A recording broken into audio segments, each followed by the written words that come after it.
Alright, what's up everyone? Welcome to my first ever video on AWS tutorial. And today I'll be talking about how to host a website on AWS with a custom domain and how to configure it with a SSL certificate so that the request to the website is going to be in HTTPS. But before we get started, I want to walk you through the architecture diagram so that you know what exactly that we're building and know how the flow works. So this is the infrastructure that you will be able to create on your own after the video.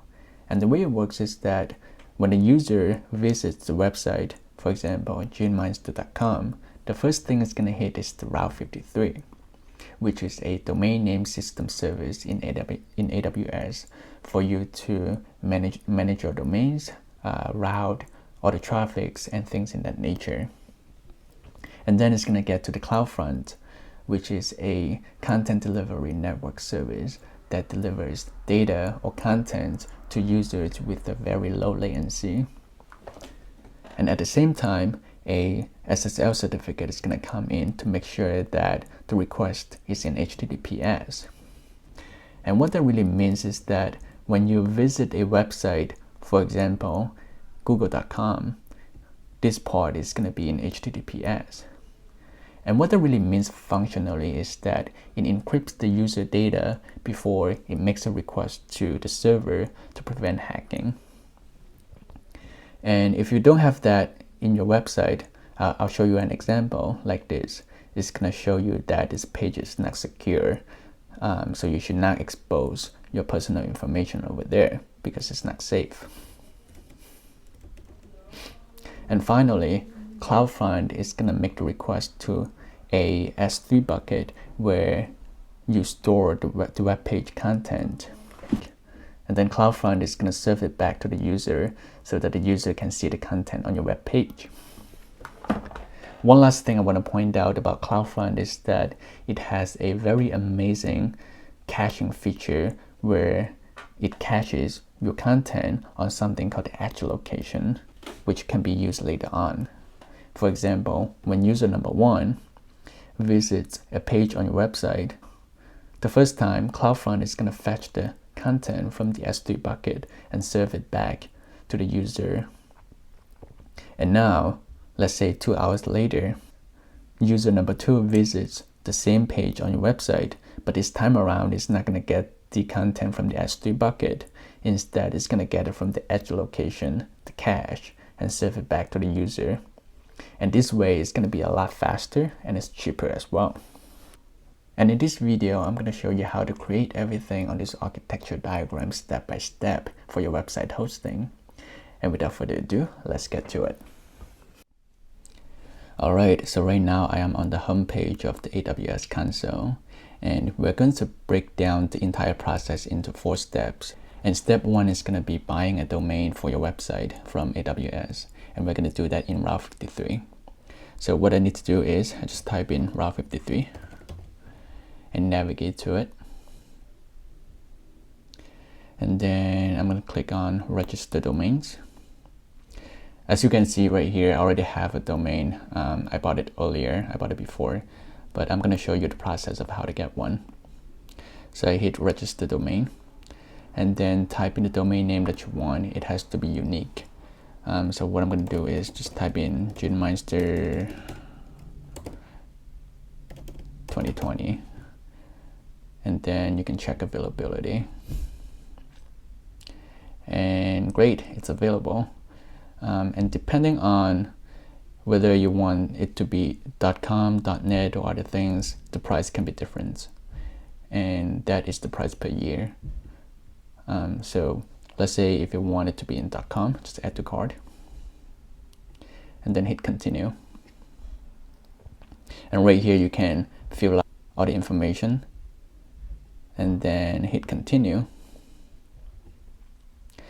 And right here you can review all the information you just enter. If everything looks good, you can just check here and complete order. I'm not going to do it right here because I already have one. I don't want to buy another one.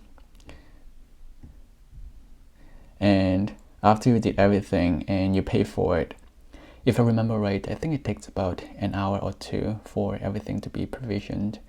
And once everything is done, AWS would automatically create a hosted zone for you for that domain. But for whatever reason, you deleted it after it get created, just like what I have not right now. And right now I'm going to show you how to create it from scratch. So what I'm going to do is create hosted zone. For me, this is my domain name. You can add a description to it, but you don't have to, and add a tag. What I do is just create it. It's pretty quick. It should take a couple of seconds. What it will do is it will create two records for you. One is NS record, and then the other one is SOA record. One very important note right here is if you deleted your record before and right now you recreated it, you have to make sure that the NS value right here matches with what you have in the registered domain. So what I'm going to do is I'm just going to copy this and paste that into my notepad for later use. And now I'm going to click on the register domain. Click on here. As you can see right now, they're not the same. So what I would do is I would click edit and copy them one by one. You don't need to copy the dot at the end.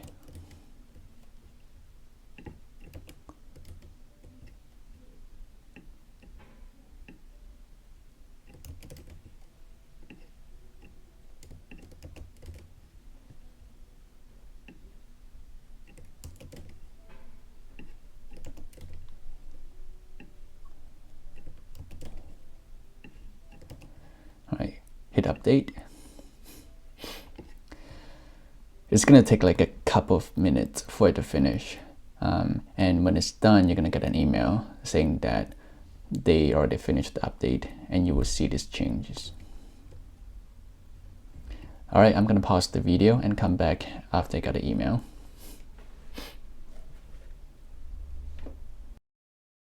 Alright, so it's been a few minutes and I've got an email telling me that I have successfully updated my name servers. So right now, if I refresh the page, this should update with what I had entered before.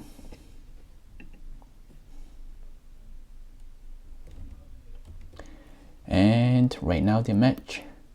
So that is all for the Route 53 part, step 1.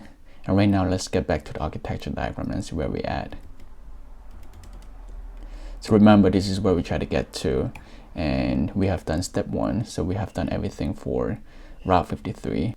We have got the domain name and we configured the name servers to work with the website hosting. And right now let's move on to step 2. And what we're going to do in step 2 is that we're going to create a S3 bucket and upload a index file into it for website hosting. So what I would do is click on service, just type in S3, open that into a new tab.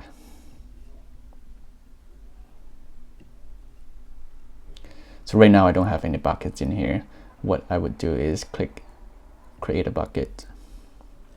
You can name it whatever you want, but what I would do is I just name it let's say 2020. It has to be unique globally. And right here, you can uncheck it right here for website hosting, but I'm gonna do it later on, just to show you how to do it after you created the bucket. And I will just enable versioning and enable server-side encryption, and then create bucket. And now it's done. And right now, what we're gonna do is I will create an index HTML for our website hosting. So right now I am on VS Code with a empty folder. What I would do is create a file called index.html, And in here, I'm just gonna do something really simple. I just have a h1 tag that will say, hello, welcome to my website.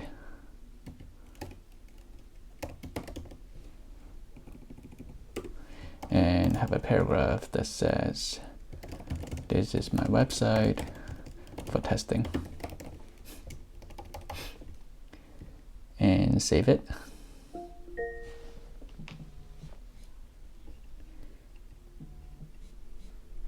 And right now, if I go back to the AWS console, click on the bucket we just created, I can hit upload. We're going to upload a file that we just created. Add file is this one, and hit upload.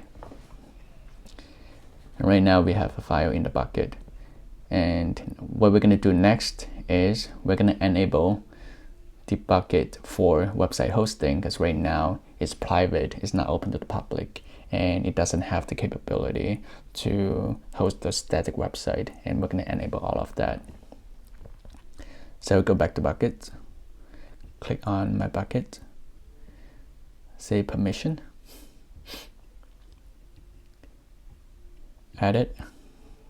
I'm going to uncheck this mark so that it will not block the public access to the bucket. So confirm.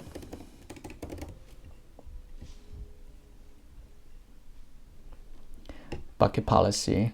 So what I'm going to do is I will just go to Amazon's website to get the bucket policy. I'll just Google bucket policy for website hosting. I'll include this link in the description below so you have it. So scroll down to here and copy this entire thing.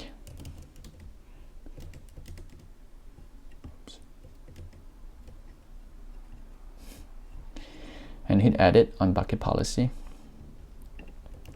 Paste. And you need to update this field right here to be whatever your bucket name is. For me, it's Ginmeister 2020.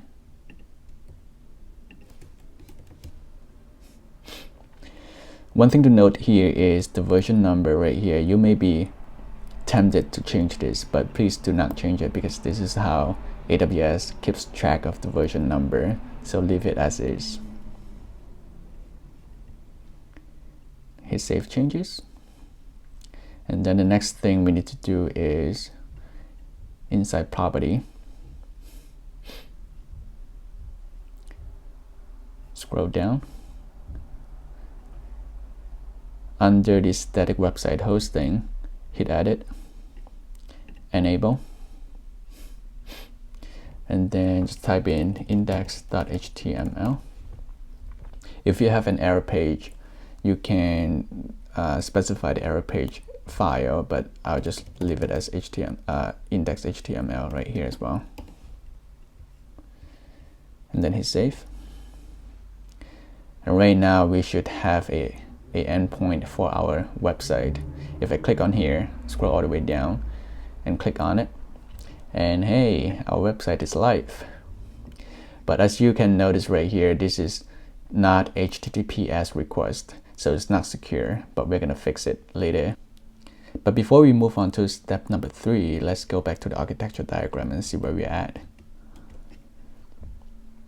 So we just bought the domain name from Route 53, and right now we created our bucket and configured that for website hosting and included an indexed HTML to it for our testing website. And right now step number 3 is to enable the HTTPS request, and we're going to do that in the AWS certificate manager. And I'll hit service, type in certificate manager, open that into a new tab.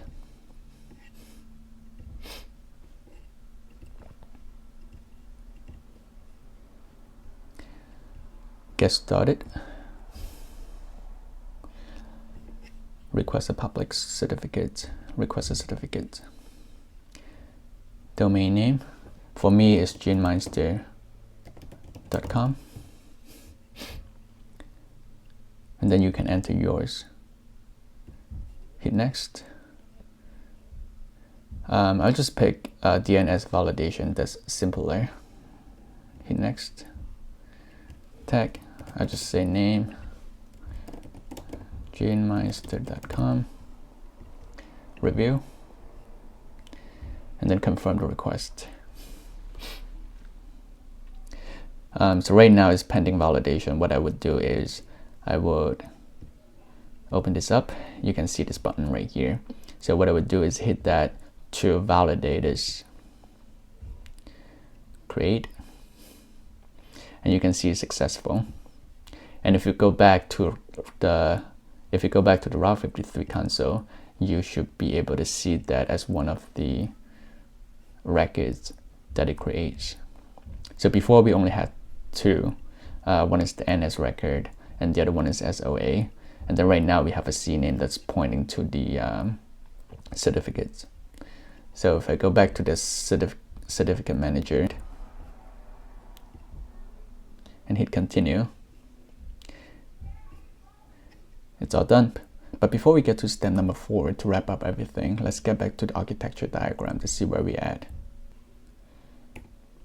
So we have obtained a domain name from Route 53. We also created an S3 bucket to host our website content. We also just created a SSL certificate for HTTPS requests. And right now we're going to create the CloudFront distribution to connect everything. And now we're going to go to the CloudFront page. Open it in a new tab. Hit create distribution. So you have two types of CloudFront distributions. We're going to pick web page type. Origin domain name. If you click on it, it's going to give you an option to choose the S3 bucket. But this is not what we want because we don't want CloudFront to access the S3 bucket directly. We want it to access the endpoint. So we're gonna go back to S3. We're gonna copy everything after the 2 slashes.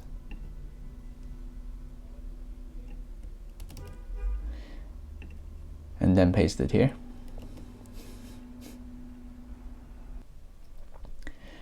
And there are only 2 more things that we need to change in here, and everything else can be left as default. The first thing is right here, we're going to check to direct all the HTTP requests to HTTPS. And then the second thing is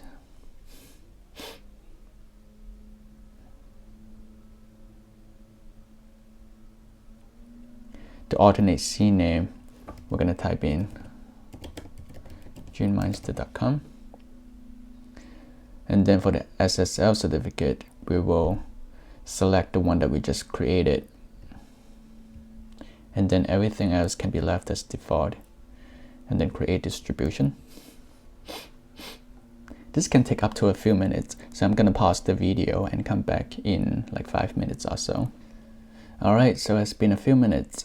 And if I right now copy this domain name and paste it into a new tab, I should see our website. And there you go. But this is not exactly what we want. We want to be able to type in just genemeister.com and it will show me this. But it's not working right now because if we go back to the architecture diagram, what we just did was we created the CloudFront distribution and we configured that with a SSL certificate and we connect that with our S3 bucket endpoint, but we did not connect that with our domain name in Route 53, and this is what we're going to do now. So I go back to Route 53,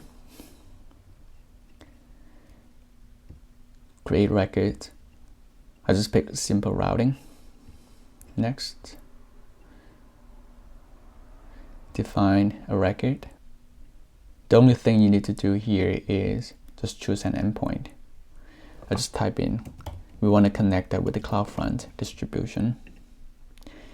And if I click here, I should be able to select the one that we just created and leave everything as default. And then click define, create records. It's pretty quick. It should only take a few seconds. And right now we have an A record that points our domain name into the CloudFront distribution endpoint. And right now, if I go back here and refresh the page, we should be able to see our web content. And there you go. And that is it. Now you have learned how to host your website on AWS with a custom domain and with the HTTPS request. I hope you have learned something, and if you like this video, I hope you can give it a thumbs up. And if you have any questions, comment down below and I'll try to answer them. Thank you very much. See you in the next video.